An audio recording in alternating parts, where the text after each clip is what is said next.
hapa ni UFM Radio na leo ikiwa ni siku ya redio duniani. Leo ni siku ya kimataifa ya redio ambayo huadhimishwa kila ifikapo Februari 13. Lengo hasa ni kutambua umuhimu wa redio kama chombo cha habari, elimu pamoja na mawasiliano, na siku hii rasmi ikiwa imetangazwa na shirika la Umoja wa Mataifa, elimu, sayansi na utamaduni UNESCO, na kupitishwa na Baraza Kuu la Umoja wa Mataifa, na hii ilikuwa ni mwaka 2012. Sasa kwa mwaka huu 2026 kauli mbiu inasema redio na akili mnemba, ikisisitizwa zaidi akili mnemba ni nyenzo na sio sauti. Je, ni kweli? Mimi ni Hilda. Ni swali ambalo limekuwa likiuliza na Lugendo Madege, karibu sana. Sawa, nikukaribishe wewe pia kabisa. Maana ndio siku na leo ni siku yetu tunajitapa nayo kwamba leo ni siku ambayo kila mtangazaji basi anajivunia kwa kuwa na siku yao maalum ambayo ilipitishwa tangu mwaka 2012 kwamba ndio rasmi imeanza kuzungumzwa sasa kwamba watangazaji na wao wanakuwa na siku yao ya redio. Na uzuri ni kwamba siku hii kauli mbiu ya mwaka huu kwamba redio na akili mnemba. Hili ni jambo ambalo limekuwa likizungumzwa, watu wakiamini kwamba sasa kwa sababu kuna masuala ya akili mnemba huenda redio ikapoteza ile mandhari yake ya kwamba sasa nasikiliza nini na msikilizaji Hilda Foya akiwa kwenye redio, kumbe wakati naweza tu kutengeneza hapa mtangazaji akatangaza na mambo yakaenda, na tukarahisisha pia gharama na sauti ikasikika vizuri tu namna hiyo. Namna hiyo. Natukumbusha unatufuatilia kupitia UFM Radio 107.3 kwa Dar es Salaam. Na tupo pia katika mikoa mingineo, lakini unatupata pia kupitia UTV channel namba 108. Tukukaribishe na tukuambie pia wageni ambao tunao hii leo katika kujadili kuhusiana na siku ya redio. Tunaye hapa Jacob Tesha, miongoni mwa waandishi wa habari wa kongwe hapa nchini, na tutapata pia kusikia simulizi, lakini namna ambavyo pia mabadiliko yamefanyika hasa katika redio, akishuhudia pia mabadiliko haya tangu wakati wa analogia mpaka hivi sasa. Karibu sana Jacob Tesha. Asante sana na kushukuru. Asante pia kwa kutenga muda kuwa nasi siku hii ya redio, siku muhimu. Lakini sambamba naye tunaye pia Nuzlak Dawson ambaye ni afisa mtendaji mkuu kutoka Nukta Afrika. Karibu sana. Wao wamekuwa wakijikita zaidi katika masuala ya tafiti na kuzungumza pia kuhusiana na mijadala mbalimbali ikiwemo hii na ukuaji pia wa masuala ya teknolojia. Karibu sana. Asante sana, nashukuru. Naam, tunafurahi kuwa nanyi. Na karibuni mjisikie kwamba mko na wenzenu, watangazaji wenzenu. Kabisa. Ingawa Nuzlak. Naam. Ukishaitwa tu mkurugenzi, mtu anaweza sema huyu ashughuliki na mambo ya utangazaji, lakini Nuzlak ni mtaalamu katika masuala haya ya teknolojia ya kidijiti, wengine wakiita dijitali, lakini sisi Waswahili tunasema ni masuala ya kidijiti kwa wakati huu na redio tuliokuwa tulipo hapa wakati huu na redio. Tesha, mzee Jacob Tesha huyu lazima tumpe heshima yake. Ni mtangazaji wa miaka mingi, ameshatangaza katika redio tofauti tofauti, mbali na redio Tanzania, lakini pia alishakwenda kule Ujerumani DW ama Radio Deutsche Welle akatangaza kule. Ukizungumza naye kwa wakati ule anakuambia kwamba mimi niliazimwa. Unajua sisi siku hizi tunafanya kuomba kazi, lakini kama aliazimwa hivi. Kwa nini kunatumika hiyo kauli kwamba uliazimwa? Ndio utaratibu uliokuwa siku zile. Neno kuazimwa kidogo ili usikike vizuri linakwenda na neno la Kiingereza linaloitwa secondment. Kwa maana kwamba wale DW wanakuja hapa Tanzania miaka hiyo yetu sasa, wanakuwa wameshamtambua wanayemtaka. Kwa hiyo wanakuja kwenye chombo chako kusema bwana, tunamhitaji huyu aende afanye kazi kwetu, kwa sababu washakusikiliza na wanajua wewe hapa sasa unakubalika vya kutosha. Kwa hiyo ukienda kwao kule utaondoka na wale wasikilizaji wako, utakwenda nao kule. Kwa hiyo wanakuja hapa wanasema tunamuomba huyu lugha za kubembeleza. Unajua sisi chombo kikubwa DW. Sasa tunaikuta Radio Tanzania, tutakupeni hiki, hata yakitokea mafunzo, unaona, lakini tupeni mtu huyu akafanya kazi kwetu kwa miaka kadhaa, 2 au 3, alafu baada ya hapo tunamrejesha. Sasa na wewe sasa ukienda kule, unajua ukirudi nafasi yako pale inakusubiri. Ndio maana ya kuazimwa au secondment. Sawa. Sasa tupate kidogo uzoefu huo, kwa sababu tangu wakati huo redio kianalogia mpaka kidigitali, wakati huo kumekuwa na mengi mabadiliko ambayo yamefanyika. Pengine kwa muhtasari tu tupate simulizi hiyo. Umeshuhudia haya mabadiliko, unayaonaje? Mabadiliko ni makubwa kwa sisi wa enzi hizo. Bwana aliniita mzee, mimi si mzee. Mzee wa heshima, kwa heshima tu, lakini wewe bado ni kijana. Kwa sisi wakati huo na sasa, mabadiliko nayaona ni makubwa sana. Makubwa kwa sababu yamekuja mambo hapa katikati. Sasa sisi wengine unahangaika sana nayo. Mnagusia hapa mambo ya kidijitali na kadhalika.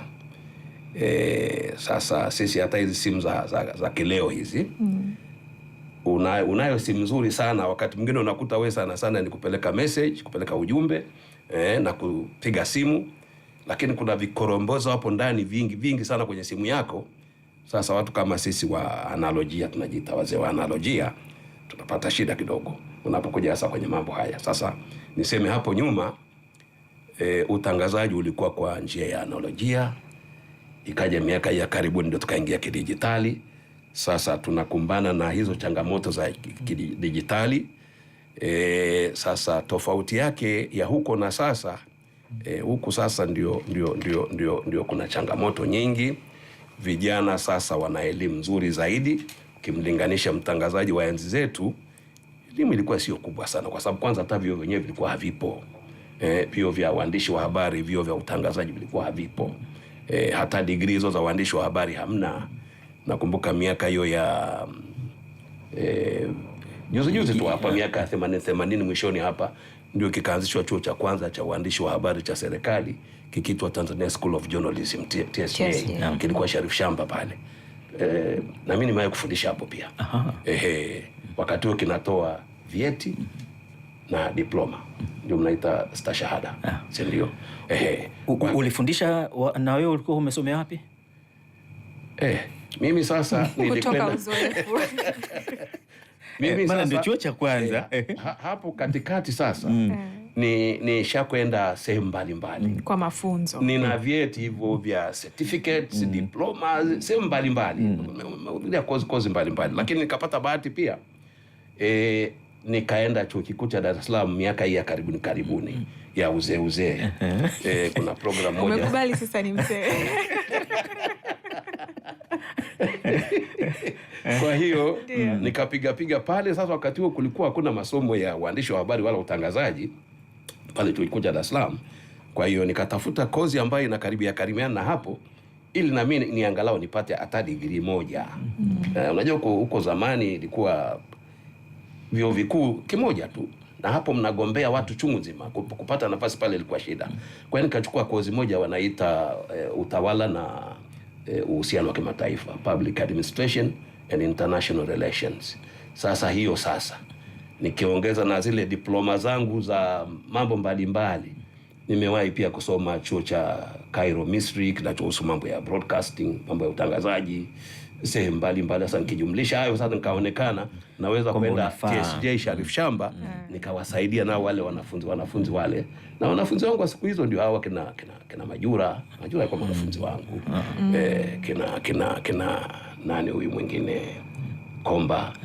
Sasa hivi ni advocate sasa hivi. Kwa hiyo nimepiga kidogo. Na tusisahau pia kwamba hata Radio Tanzania pale wakati kulikuwa hakuna vyuo vya kufundisha mambo ya utangazaji na uandishi wa habari. Tulikuwa na kitu tunaita mafunzo ya ndani, in-house training.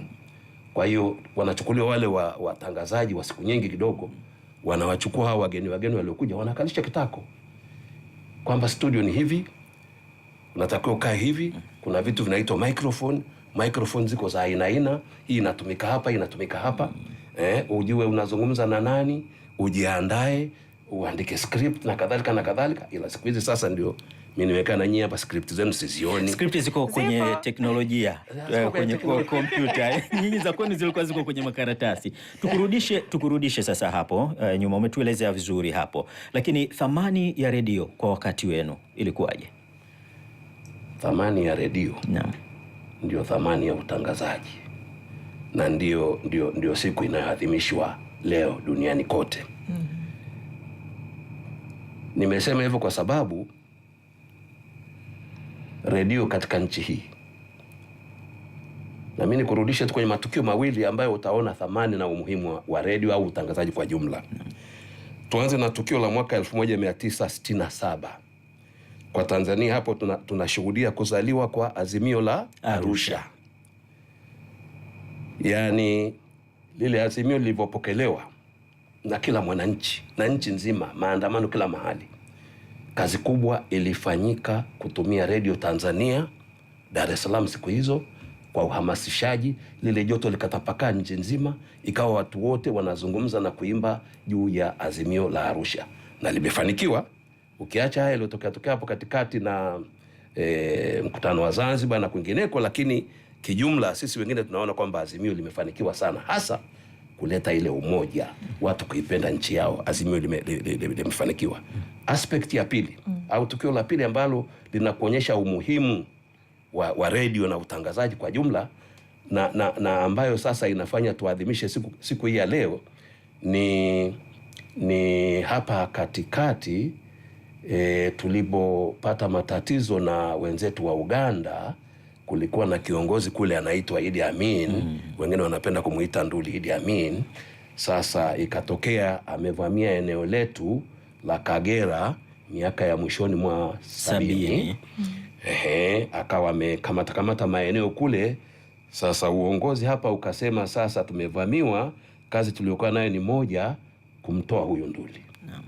Sasa Radio Tanzania wakati huo, na bado ni redio moja nchi hii ambayo imefanya kazi hiyo, nayo iliingia kwenye mapambano hayo, hasa kuhamasisha wananchi kwamba hili jambo ni la nchi nzima na wote tuungane ili tukamtoe adui kwenye ardhi ya Tanzania, na kueleza mafanikio ya chombo hicho kinachoitwa redio au mafanikio ya utangazaji kwa jumla.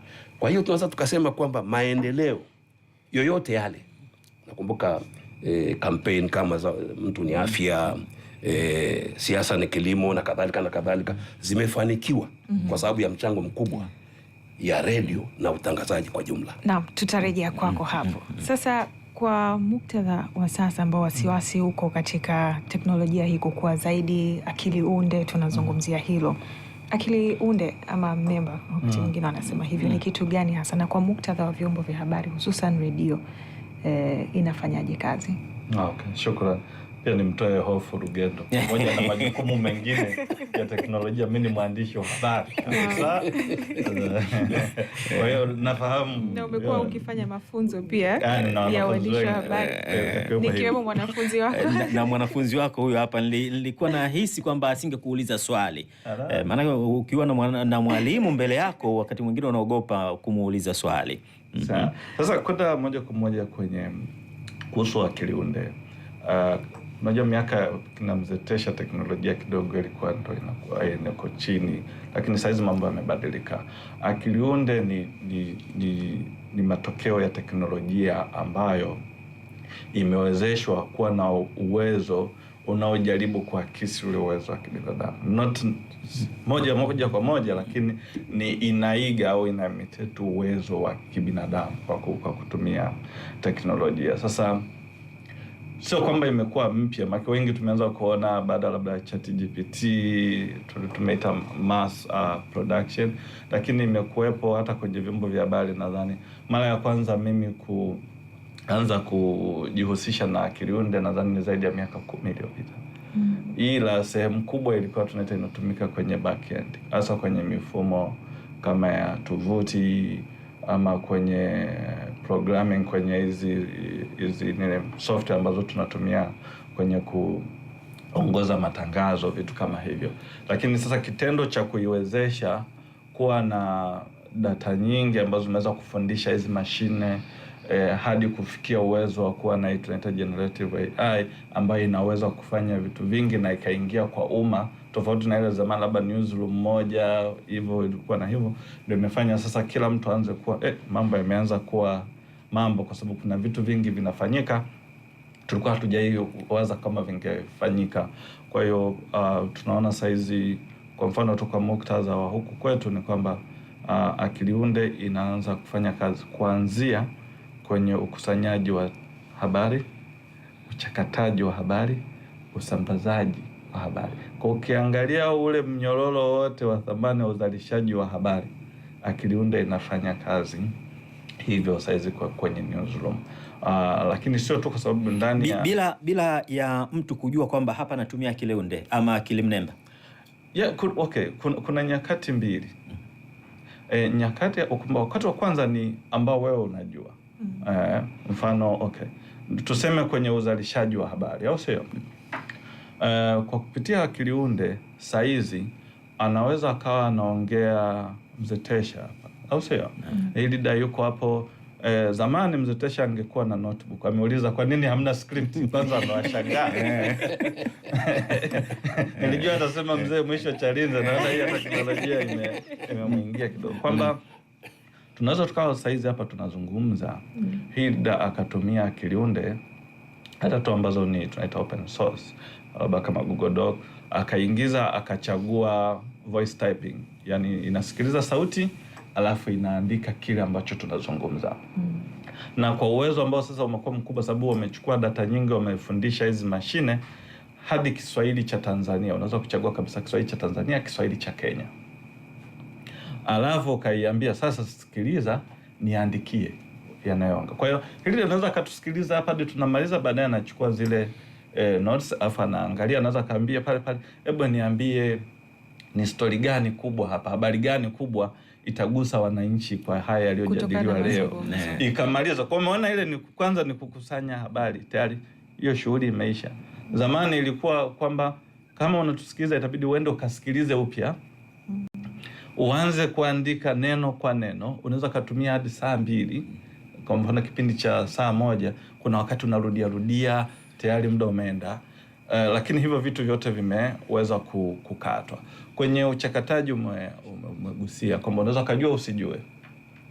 Siku hizi unajua kabisa, kwa sababu kuna nyenzo ambazo zinakusaidia kwenye kuhalili. Kwenye kuhalili picha, kwenye kuhalili sauti, kwa sababu tuko kwenye redio. Kwa hiyo ni rahisi sana saizi mtu kuambia okay, akili unde nimechoka sana saizi na karibia kuondoka, hebu chukua hii sauti kata kisehemu ambacho anazungumzia kilimo cha mwani. Vingine vyote achana navyo, inaenda inakata inakupa hivyo. Lakini kuna nyakati ambazo pia hujui na yenyewe inafanya kazi. Of course inafanya kazi, lakini sasa kama ulipakua hizi application tunaita program tumizi. Kuna wakati wewe unapakua, mwishoni pale wanakuambia kubali zile masharti na vigezo na masharti. Anawaambia tunaweza tukatumia data hizi na hizi. Kwa hiyo kuna wakati wewe unatumia simu yako, kuna siku tu inakupa matokeo, hii wiki simu yako umetumia kidogo au wengi kuliko iliyopita. Hiyo unakuwa hujui, ila kwa sababu ulikubali baadhi ya zile program tumizi unakuwa unajua. Lakini sehemu kubwa sana akili unde inataka uiambie wewe cha kufanya. Ila kasoro tu pale inapotumika kukusanya taarifa. Mfano kama saizi tunaita tunaunganisha redio na mifumo mingine ya kidijiti. Kwa mfano sasa tuko live TV, tunaweza tuko live YouTube, maana tuko Facebook, kote huko. Sasa kuna nyakati ambapo unataka kusanya hizi taarifa kwa sababu ya kujua ni habari gani zinapendwa, tunaita analytics. Unaweza sasa kutumia hiyo AI, ni inakusanya yenyewe kuna wakati huwezi kujua saizi inakusanya, lakini inakusanya baadaye ili uweze kuiuliza ni mada gani zilipendwa na vitu kama hivyo. Kwa hiyo ndio kuna hizo nyakati unajua, lakini kuna nyakati ambazo hujui. Sawa. Ni programs ama programu zote hizi ambazo ni sisi wanadamu wenyewe ndio tumezitengeneza zitusaidie kufanya kazi. Kuna tishio lolote linaonekana kwa akili mnemba kuhusiana na thamani ya redio kwa jinsi tunavyoendelea kupata teknolojia kila siku? Hilo swali huwa tunaulizana mara kwa mara. Hata mwaka jana kwenye siku ya uhuru wa vyombo vya habari ilikuwa ni mada kuu kweli. Ni kweli ni kwamba nadhani yale mazoea ya kufanya kazi toka tunafanya kazi zamani na kwa baadhi ya watu ambao hawawezi kujiongeza nauli yao imeisha. Treni inaacha nani station, kwamba kwa mfano nimekupata mfano, zamani ulikuwa unahitaji studio labda uwe na wahariri sauti wengi sana kwenye hizi booth. Sidhani kama unahitaji idadi kubwa sana ya watu kiasi hicho kwa sasa hivi, kwa saizi, kwa sababu nimekuambia mchakato umerahisishwa sana wa kuweza kufanya kazi. Lakini cha pili, zamani Mzee Tesha anaweza katuambia, inawezekana wao walipokuwa wanaenda kutafuta habari Vingunguti au wapi, inawezekana walikuwa wanaenda wawili, labda na mwingine anamshikia hivi au sio, na mitambo ilikuwa ni mikubwa sana. Saizi huhitaji, naweza nikaenda na simu smartphone ukamaliza kila kitu. Nikaja nikachukua tu video, nikatoa sauti, nikaweka video, nikapeleka UTV na nikaleta kwenye radio. Tunaita convergence. Kuna kazi hapa nauli tayari imeisha. Lakini kwenye radio kuna wakati chanzo chako cha habari kinaongea Kiingereza.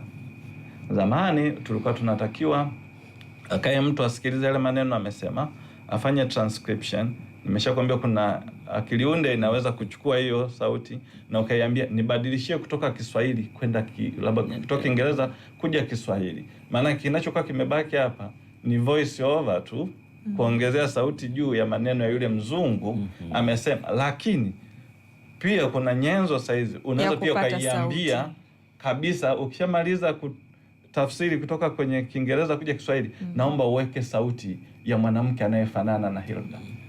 Na italeta. Kwa hiyo kazi ngapi hapo? Kazi nyingi. Kazi nyingi. Na hapo nitaka Madege, Jacob atukumbushe, wakati hizi teknolojia zinakuja, mnatoka analogia, kulikuwa na hiyo hofu pia na wasiwasi. Ilikuwaje wakati huo? Hofu ya kwamba teknolojia hizi zinaweza zikahatarisha kazi baadhi na pengine wengine wakakosa nafasi, hasa kwenye muktadha wa redio. Ni kweli kama alivyoeleza bwana hapa, ni kwamba ujio wa mambo haya sasa unaleta shida kidogo. Ametoa mfano wa sisi zamani, ilikuwa ukienda kwenye tukio utakwenda wewe na fundi wako na mnabeba mashine ambayo ina uzito wa karibu kilo 10, wakiita uha. Unaona, unabeba begani hapa, kama hujawa na nguvu ya kutosha utakuwa unatembea upande. Na siku zile si kama sasa, kwa maana ya urahisi wa usafiri. Ilikuwa unaweza kutoka na madudu yale, sasa unakwenda unapakia basi kutoka Pugu Road ambayo sasa hivi ni Nyerere Road hapo karibu na Tazara, unakwenda mahali kama Wizara ya Mambo ya Nje kule katikati mjini. Sasa fikiria hapo, tadandia basi, mtasukumana, lakini lengo lako ende upate kipindi. Kwa hiyo watu wakati ule tulikuwa na moyo sana. Mishahara ilikuwa midogo, maslahi duni kabisa, lakini watu walifanya kazi kwa moyo mmoja. Nakumbuka siku moja, nikupeni story moja tu. Siku moja kuna kile chuo cha CCM kule Lushoto Milimani kule, ikatokea kwamba mkuu wa nchi, siku hizo alikuwa Mwalimu Nyerere marehemu, anakwenda kule kufungua mafunzo ya mahakimu kule juu. Sasa tumepata taarifa kama asubuhi, nikachaguliwa mimi na fundi wangu kwamba tuhakikishe kwamba hii shughuli inafanyika kesho. Si tuko Dar es Salaam, lakini ile shughuli lazima tuipate.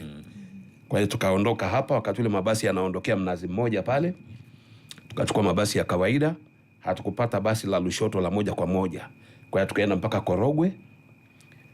Korogwe pale ikabidi tutafute mahali pa kulala ili tusubiri magari ya asubuhi. Shughuli itakuwa mchana asubuhi yake, tupande magari ya asubuhi, shughuli ni mchana kesho yake, tuwahi kule Lushoto. Lakini bahati njema tumekwenda. Hela tulizokuwa tumepewa za kazi ni kidogo mno, kiasi kwamba ilibidi yule mwenzangu alikuwa ni Msambaa wa Korogwe. Kwa hiyo ilibidi atafute kwa ndugu yake pale alale, twende wote kwake pale. Akanitambulisha, huyu bwana yupo, sitaki kumtaja. Basi tukafika pale. Sasa mmewashtukizia watu nyumbani kwao, mmefika wageni ghafla, mna safari ya kwenda zenu Lushoto, lakini hakuna usafiri saa hizo, inabidi msubiri mpaka asubuhi. Basi tulipewa chumba hicho, tukalala pale. Aliweka godoro chini, alifanya, lakini ule moyo wa kazi. Kesho yake tukawahi ile shughuli kule Lushoto. Naeleza hiyo ili uone tofauti ya zamani. Watu waliofanya kazi kwa maslahi kidogo sana, lakini ari na moyo ulikuwa ni mkubwa sana. Sasa hivi vitu vimekuwa rahisi zaidi. Nitoe mfano mwingine ambao utaoana na maelezo ya huyu bwana. Mimi nyumbani kwangu ninapokaa nina mimea pale, miembe kidogo, machungwa kidogo, minazi kidogo, mifugo kidogo, ng'ombe, mbuzi, kondoo kidogo. Sasa kuna vijana ambao wamefungua TV za mitandaoni sasa hivi. Sasa siku moja wakaja pale vijana 3, mmoja msichana, 2 wavulana. Bwana, sisi tunaomba tutengeneze kipindi chetu hapa. Na wauliza, mnatengeneza kipindi, mbona sioni vifaa? Maana ingetegemea mitambo, kamera na kadhalika na kadhalika. Wakaniambia, unauliza kifaa? Kifaa chetu ni hiki. Wakanionyesha simu ya mkononi, hii ndio kifaa chetu. Mimi sikuamini kwamba mtu anaweza kutengeneza kipindi kwa kutumia simu ya mkononi. Walikuwa 3. Basi wakaanza maelezo yale, wanajirekodi wenyewe. Unaona, walileta nguo za kubadilisha. Baada ya tukio la kwanza, watakwenda mahali, watabadilisha nguo, costume zile, wanavaa vingine. Lakini within a short period, kama saa 1 saa 2 hivi, wameshamaliza. Nikamwambia, mkimaliza basi na mimi niletee. Yaani ni kipindi complete kilichokamilika kabisa. Lakini kwa kutumia simu hii. Si zamani mitambo hiyo, na ukimaliza uje uende tena studio uanze kukata hapa, kupunguza hapa, kuunganisha hapa, kuweka sauti hapa, inachukua muda mrefu. Lakini tulifanya kazi kwa moyo. Yote yanamalizika kwenye simu. Haya, kuna watu wana maoni tofauti, hasa wakazi wa Dar es Salaam, kwamba redio wao wanaitumia kwa namna gani, lakini wanaifahamu vipi matumizi yake kwa sasa katika huu wakati ambao tuko nao, wakati wa teknolojia ya akili unde ama akili mnemba. Wengi wameanza kupata ile hofu kwamba redio pengine labda sasa ndio inakwenda mwishoni hivi, hatutakuwa tena na masuala ya redio, mitandao ipo tu, kila kitu. Kwa hiyo wana maoni tofauti wakazi wa Dar es Salaam. Acha tuwasikie kwanza, alafu baadaye tutarejea tena kwenu ili tupate mawazo yenu kutokana na haya ya maoni ya baadhi ya wakazi wa Dar es Salaam.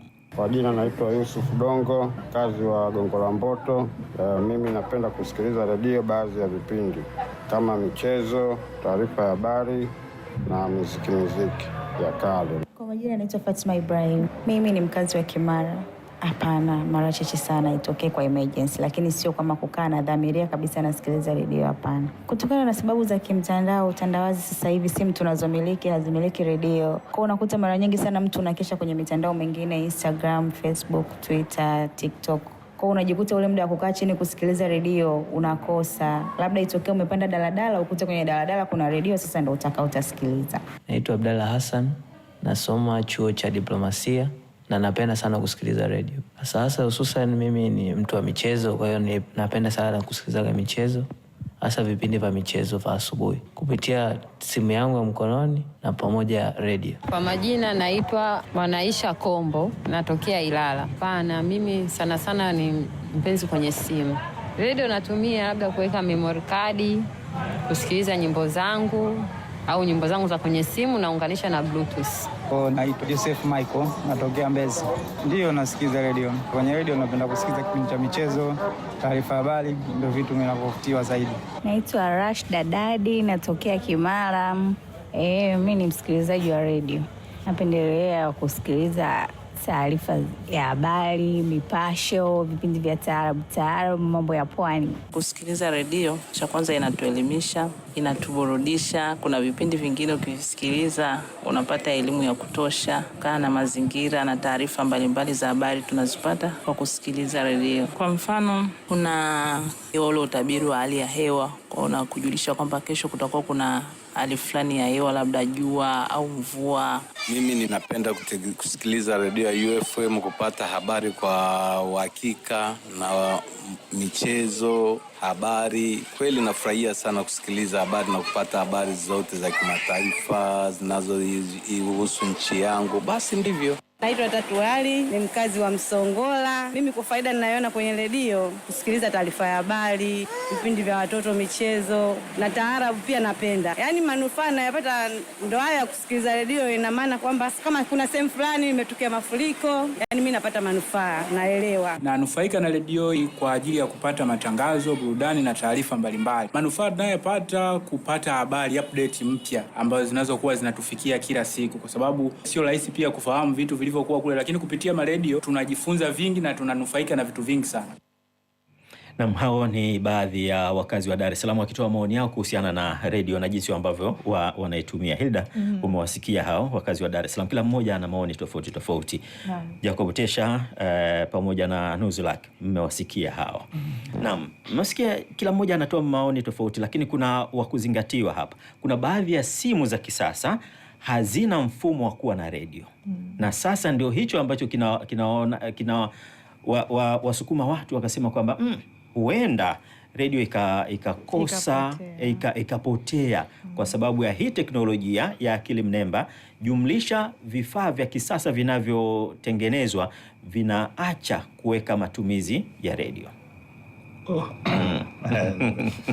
Nimesikia. Na nadhani pia tuliopo kwenye tasnia kuna wakati kama ambao tasnia nyingine zilivyo, tunajisikia vibaya muda mwingine. Kama nimemsikia mmoja msikilizaji anasema mimi redio ninayo lakini ninaweka memory card tukaja kusikiliza nyimbo. Unajua unaamka asubuhi unakuja alafu mtu anakuambia, lakini ni kawaida. Ni lazima tukubali kwamba zama zimebadilika, lakini lazima tukubali kwamba zamani Mzee Tesha akiwa kazini, waandishi wa habari na radio ndio tulikuwa custodian of information. Sisi ndio kama wa kwanza kupata taarifa na tunategemewa kupata taarifa. Sasa hizi Watanzania wana mbadala wa kupata taarifa. Kuna mitandao ya kijamii, kuna wakati taarifa zinatokea mtaani au kwenye mitandao kabla hata ya chombo cha habari hakijatoa. Lakini hata vyanzo vya habari, sijui wizara, hizo taasisi, kampuni ambazo zamani zilikuwa zinahangaika kutafuta nafasi kwenye redio, sasa hizi unakuta kwenye mitandao zina wafuasi wengi muda mwingine kuliko hata hiyo redio. Kwa hiyo haya mabadiliko pia yana push namna tofauti ya kufikiria, lakini bado kuna fursa. Kwanza, pamoja na kusema kwamba teknolojia imebadilika, Tanzania hii bado kuna maeneo hayafikiwi na redio. Cha kwanza. Yaani pamoja kwamba sasa hizi tuna redio kwa data za TCRA za hivi karibuni, kuna redio zaidi ya 250. Kati ya hizo redio robo tatu, yani 3 kwa kila 4 zipo kwa mikoani na wilayani. Lakini ukiwa unaendesha gari, nyinyi mnaenda mara nyingi field, kuna nyakati kama mnasikiliza redio hampati frequency. Huo ni fact ya kwanza ambayo tukubali. Ya pili ni kwamba pamoja kwamba watumiaji wa internet wanaongezeka kila siku, ndio ambao wanafanya watu waingie mtandaoni waweze kutumia hiyo akili unde. Nadhani sasa hizi tuna watumiaji zaidi ya milioni 58 wanaongezeka kwa kasi, lakini pia watumiaji wa smartphone wanaongezeka kwa kasi. Lakini bado Tanzania hii kuna maeneo hayana internet. Kati ya hao watu ambao wametueleza hapa kwamba wanapata mtandaoni, hata hapa Dar es Salaam unaweza kukuta mmoja, yani watu wengi angalau kwa wiki wanasikiza redio mara 2, na hata utafiti wa Afrobarometer umeonyesha. Lakini kitu kingine ambacho cha kipekee sana kuhusu redio, pamoja na teknolojia, bado watu wengi sana wanaiamini redio. Na wamethibitisha hayo. Yes, wanaiamini sana redio. Kwa hiyo kwamba okay, nini kinatokea baada ya Kilunde na teknolojia? Ni kweli baadhi ya hizi simu janja hazina programu tumizi yenye radio, lakini ninajua kuna vyombo vya hizi radio ambazo nazo zimeshaona haya mabadiliko, vinarusha matangazo yao moja kwa moja. Facebook narusha matangazo yao moja. Mimi nasikiliza kwenye hata UFM, nasikiliza mpira, huwa nasikiliza mpira mimi kupitia UFM, ndo mengine iko link YouTube nikiwa mkoani, sina access ya TV. Kwa hiyo hiyo ni kwetu sisi tuliopo kwenye tasnia kujiongeza ili kuweza kuhakikisha kwamba watu wanaendelea kupata matangazo huko kwa aliko. Sio kwamba sasa unajua zamani watu walikuwa wananunua radio, ukiuliza mzee Tesha atakwambia radio ilikuwa ni moja ya mali ya thamani sana kwenye nyumba. Ilikuwa inafunikwa na kitambaa. Ukigusa na hata kuwasha huwezi kuwasha tu. Mpaka kwa ruhusa, na kumewekwa utaratibu kabisa kwamba radio itawashwa muda fulani. Kwa nini mlikuwa mnafanya hivyo lakini? Inafunikwa, inatunzwa kwa sababu kilikuwa kinachukuliwa ni chombo cha thamani muhimu sana, cha thamani sana. Mimi nakubaliana na maelezo ya ndugu yangu hapa, na hasa ukilenga yale ambayo yalikuwa yanazungumzwa na hawa wasikilizaji.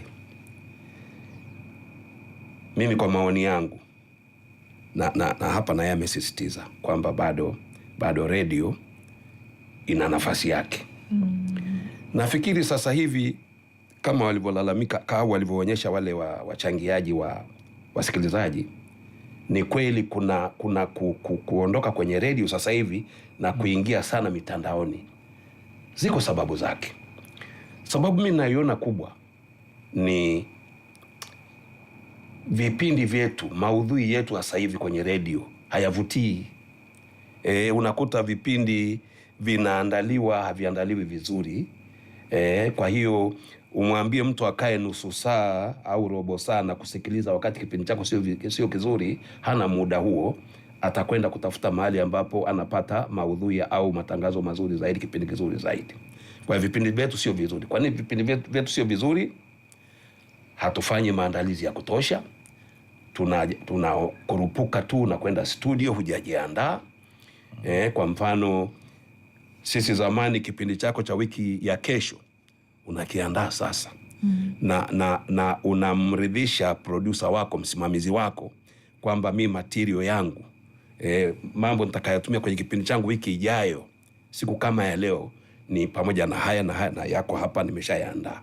Sasa hivi maandalizi kwa watangazaji wengi sasa hivi ni duni sana. Anaingia studio kama alivyo. Sio mzee Tesha kwamba hayo yanatokana na kwamba kwa wakati wenu ilikuwa teknolojia kwamba haiwezekani siku mbili ndio unapeleka taarifa kwa mtozi wako, ndio mnamuita producer huyo, kwamba mimi nitakuwa na hiki na hiki na hiki. Hutaweza kufanikisha kwa sababu ya vifaa vilivyokuwa duni. Kwa sasa tuna teknolojia za kisasa kama alivyosema hapo Nuzulaki, kwamba unaweza simu yako tu ukarahisisha ukafanya mambo mengi tu kwa wakati huo. Kwa teknolojia ilivyoturahisishia, pengine ndio labda asubuhi natoa taarifa na mchana naenda kutengeneza kipindi na kinafanikiwa. Mimi nakubaliana na wewe kwamba teknolojia inaruhusu kwamba ufanye hayo yote. Lakini mimi nafikiria sasa teknolojia ingetusaidia tupige hatua zaidi kuliko pale walikokuwa wenzetu. Maana vifaa vimeongezeka, utaalamu umeongezeka. Vijana wanaofanya kazi sasa hivi wana elimu nzuri zaidi kuliko sisi wa zamani. Kwa hiyo ungetegemea kitu kizuri zaidi. Nitakupa mifano tu. Sasa hivi kwa mfano, kwenye baadhi ya vyombo hivi vyetu vya utangazaji, na hasa hivi vilivyokuja baada ya haya reforms hizi za uchumi, mambo ya media, kuanzia miaka ya 92 pale radio nyingi zikaja. Ilikuwa kila mtu anaingia kutangaza. Waliokuwa wanafanya kazi za kwenye sherehe za harusi wamekuwa watangazaji, waliokuwa kwenye kumbi za starehe, ma DJs wameingia kwenye utangazaji bila maandalizi. Sisi zamani huwezi kuingia kutangaza kama hujakaa ukakalishwa kitako ukaelekezwa namna ile shughuli inafanyika, na unaambiwa kabisa. Na hii kitu sasa watu hawaizingatii sawa sawa. Zamani sisi tunaambiwa kabisa redio, chombo kinachoitwa redio ni chombo cha hatari kama silaha. Ukikitumia vibaya unaleta uharibifu mbaya. Kama vile una silaha kama bunduki unaliweka hovyo hovyo, litaleta madhara. Kwa hiyo na chombo cha utangazaji na radio for that matter, usipoikamata sawa sawa italeta shida. Kwa hiyo unapoelekezwa namna, unajua sasa mimi kumbe nafanya kazi kwenye chombo muhimu sana, unakuwa makini zaidi. Asante sana Mzee Jacob Tesha. Tutarejea hapa. Tuko pia na Nuzlak Dawson, mkurugenzi wa taasisi ya Nukta Afrika. Kwa sasa tupate maoni kutoka kwa mwenzetu Jafari Mponda ambaye anaangazia pia siku hii ya redio duniani.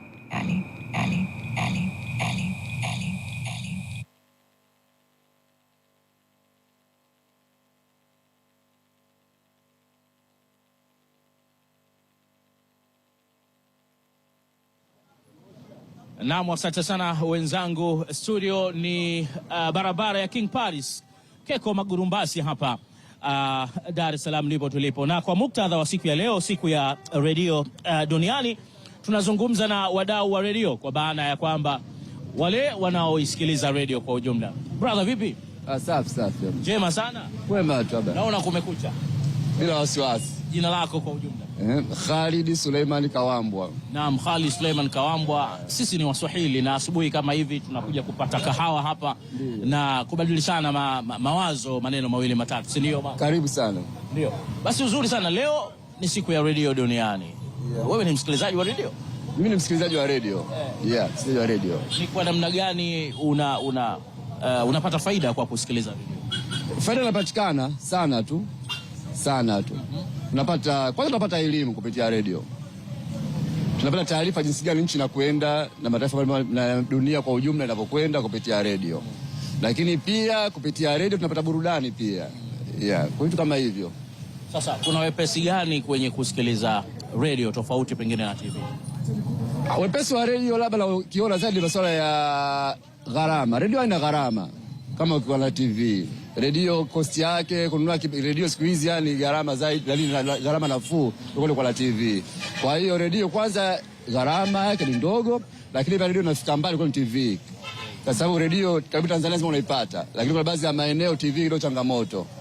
Kwa hiyo TV inataka uchumi kidogo, lakini redio haitaki uchumi kivile kama TV. Ni msikilizaji wa redio gani kwanza? Nasikiliza UFM. UFM unasikiliza sana? Nasikiliza. Vipindi gani pale huwa unaenjoy? Hizo cha You Live. Na enjoy zaidi yani. You Live jioni, ile masuala ya michezo pale. Jioni. Wewe pale kuna sport bando. Mara moja, lakini hasa You Live jioni. Okay. Sawa. Okay, ni kwa namna gani unaenjoy basi kwa kusikiliza UFM?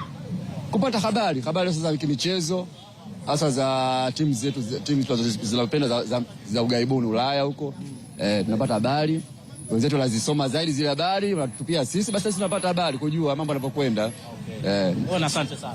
Karibu sana. Haya, bado tupo katika eneo hili la Keko Magurumbasi hapa na wadau wakiendelea kupata kahawa hapa maarufu kwenye kijiwe cha mzee wetu hapa, na mambo yakiwa yanakwenda vizuri kabisa. Na hapa ni kwa maarufu kwa mzee Msofe, almaarufu sana hapa Keko Magurumbasi. Tukiendelea kuchukua maoni ya wadau wasikilizaji wa radio. Mambo vipi bwana? Safi.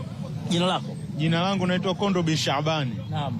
Kondo ni msikilizaji wa radio? Naam, nasikiliza radio pindi ninapokuwa nimemaliza shughuli zangu, na kuna baadhi ya vipindi huwa napenda kuvisikiliza kutokana na taratibu nilizojiwekea. Kama sipo basi niko kwenye shughuli. Ni msikilizaji wa radio na mtazamaji mzuri wa TV, hasa kwenye taarifa ya habari mimi ndo upendelea sana. Okay, huku kwenye radio sasa, yani sina shaka utakuwa msikilizaji wa radio UFM bila shaka. Naam. Ndio, vipindi gani huwa unaenjoy sana? Hasa vipindi vya michezo, ingawa kuna vipindi vingine wamevipanga muda unakuwa kwangu mimi si rafiki. Vipindi vyao kwa kweli vyote ni vizuri. Vimewekwa watu sahihi kuhabarisha na kuwajulisha kutokana na ulimwengu tuliokuwa nao. Napenda tu kwamba taarifa zao zinajenga, huwa hazibomoi. Hasa UFM radio. Sawa, sina shaka mapenzi yako ya radio hayajaanza leo, utakuwa yameanza muda mrefu sana bwana. Unakumbuka nini? Mimi radio napenda tangu zamani nikiwa nasoma, kwa sababu UFM radio kuna ule uhasili wa zamani, wale watu wanaosimamia kwenye masuala ya habari. Nadhani mipangilio ni mizuri tangu alipokuwepo huyu marehemu Chazi Hiral akaja, na sasa hivi ni upo huyu bwana Barwan Muhuza. Hao pia wamepita kwenye mikono ya watu ambao katika habari wamebobea. Kwa hiyo pia watakaobahatika kupita kwenye mikono ya hawa watu watakuwa wazuri. Mimi imani yangu mimi inaponipa, kwa sababu mtu anapozungumza kutoa taarifa au analizungumzia jambo, unamwangalia yule mwandishi au yule mtangazaji, unajua huyu kabobea. Kwa hiyo ile habari utataka kuisikiliza mwanzo hadi mwisho, unakuwa na kiu nayo, tofauti na vituo vingine. Unakwenda kuona huyu mtu kawekwa kwenye hii habari, anatoa habari hili swala la habari kalisomea wapi? Unarudika kabisa, kwa sababu mtu akikupa habari unaipokea kabla ile yani kile kichwa cha habari kinakufanya utulie uipokee. Sijui umenielewa mtangazaji. Sawa. Katika makuzi yako ulishawahi kumsikia mtangazaji mmoja mkongwe sana amestaafu hivi sasa, anaitwa Jacob Tesha? Vibaya mno. Huyu bwana mtu wa Kilimanjaro. Messi. Kazunguka sana misafara ya watu wakubwa. Asante sana ndugu yangu. Naam. Basi kwa uchache, hayo ni ya wadau, wapenzi, wasikilizaji wa radio ambao tumewasikia kutoka hapa eneo hili la Keko Magurumbasi, hapa kwa mzee Msofe, bingwa mtengenezaji wa kahawa ambaye basi kila siku asubuhi hapa anadumu na wadau wa Keko Magurumbasi hapa, na mambo yanakwenda sawia kabisa. Basi kwa uchache tu ni haya ambayo nimekukusanyia kwa muktadha wa siku hii ya leo, siku ya redio duniani. Nirudishe kwenu mawasiliano haya kwa mwendelezo wa yale ambayo yanajiri katika hoja ya Morning Trumpet hapa UTV. Naam, shukrani sana Jafari Mponda. Maoni pia yapo mengi hapa kuhusiana leo ikiwa ni siku ya redio. Huyu anasema anapenda zaidi redio kuliko kutumia vyombo vingine vya habari, na miongoni mwa maoni mengi ambayo nimesoma Madege, watu wanataka kumsikia Tesha kwa wakati wake ule kusoma habari. Nataka nisome habari sasa. Karibu sana. Mbona mnanitia kwenye majaribu? Japo aya moja mbili kidogo tu. Haya, ngoja nijaribu. Sijui kama nitapatia Arabi. Utapatia. Waziri Mkuu Mheshimiwa Mwigulu Nchemba anaanza ziara ya kikazi ya siku 5 mkoani Tanga kwa lengo la kukagua miradi ya maendeleo yenye thamani ya zaidi ya shilingi bilioni 700. Mkuu wa mkoa wa Tanga Dr. Batilda Buriani akitoa taarifa hiyo amesema waziri mkuu atatembelea wilaya zote 8 za mkoa huo. Mashallah. Asante sana. Bila shaka sasa imekata kiu ya wengi ambao walikuwa wameomba. Naam. Na kwa wakati wako ule, mimi ni miongoni mwa watu ambao walipata bahati ya kukusikiliza. Ilikuwa sauti yako inaonekana nzito zaidi kuliko sasa hivi, kwa sababu unazeeka na sauti nayo inachuja kidogo, inakuwa nyepesi hivi. Sijui ni kwa sababu unakwenda huko. Mimi nasema si mzee. Mimi bado analazimisha. Sawa, muda nao unakwenda matiti, muda unatutupa mkono. Kwa ufupi sana, tunaweza tukafanya nini, ama sasa ulimwengu unaweza kufanya nini redio ikaendelea kubaki na hadhi yake ile ile? Tesha kwa kifupi, alafu tunamaliza na ndugu yangu hapo. Kwa kifupi sana, na namalizia pale nilikuachia mara ya mwisho kwamba ili redio irudi pale ilivyokuwa, sasa lazima wafanyakazi, watangazaji sasa warudi kule tulikotoka zamani, kuleta vipindi ambavyo vinapendwa na wasikilizaji. Tusiweke vipindi kwa sababu tunavipenda sisi. Tutafute wasikilizaji wetu wanataka vipindi gani. Sasa hivi vipindi tunaamua sisi, tunazungumza wenyewe, tunakuwa ndio wataalamu. Utakuta we ni mtangazaji, unataka kuzungumza nafasi ambapo ungemleta daktari kutoka Muhimbili au kutoka Bugando au mahali pengine popote, lakini unataka wewe kujifanya mtaalamu. Kwa hiyo tulete vipindi ambavyo vinapendwa na wananchi. Tupunguze kurudia vipindi. Unakuta kipindi kimetembea muda mrefu, miaka 3, 4, kipindi ni kile kile. Sisi zamani ilikuwa vipindi kila baada ya miezi 3 lazima mbadilishe. Sasa sisi siku hizi radio zetu sasa hivi vipindi ni vile vile vya miaka yote, vinajirudia. Lakini kibaya zaidi, hivi leo unafanya kipindi kimoja cha michezo saa 2. Wewe mwenyewe hata mchezo kuwahi kucheza huo mpira na utangaza hujui vizuri. Sasa atakusikiliza nani? Tunakushukuru. Mimi nadhani tunahitaji kuripoti habari za watu, sababu kama hizi nyingine kiongozi kafanya nini, wananchi wanazipata.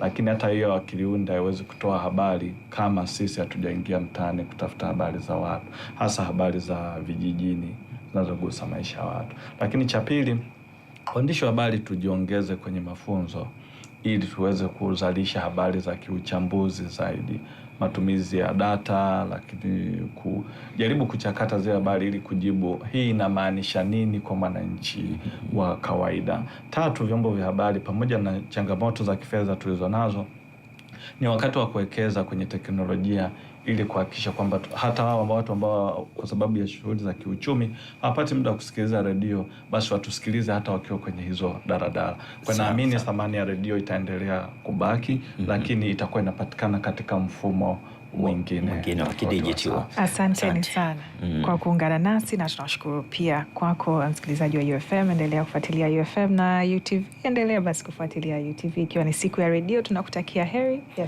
siku ya redio duniani. Naam.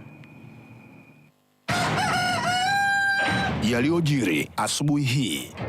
Ni wajibu wetu kuhakikisha kuwa teknolojia hizi mpya zinakuwa chachu na kutengeneza